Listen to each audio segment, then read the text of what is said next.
Hello there, and welcome to another one of our Lexical Lab 1-minute English videos. I did my first degree in English literature and I graduated almost 30 years ago now. I graduated in 1991 from Goldsmiths College, part of the University of London, with a first-class degree in English literature.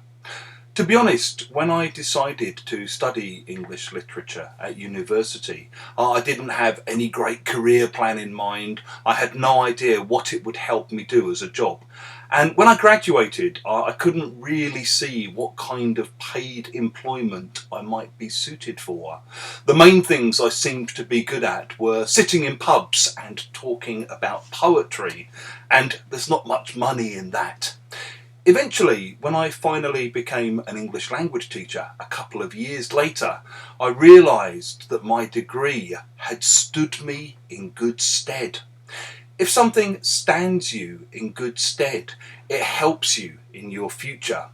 In the same way, for example, before I was a teacher, I did some door work. I worked as a bouncer in quite a rough nightclub in South London, and I did a lot of bar work as well, working in pubs.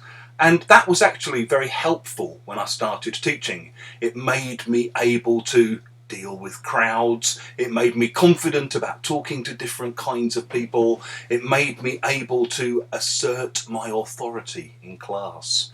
In other words, it stood me in good stead for my future. If you've enjoyed this video, please click the like button, share it with friends and subscribe to our channel. And in the comments section below, we'd love to hear about things that have stood you in good stead.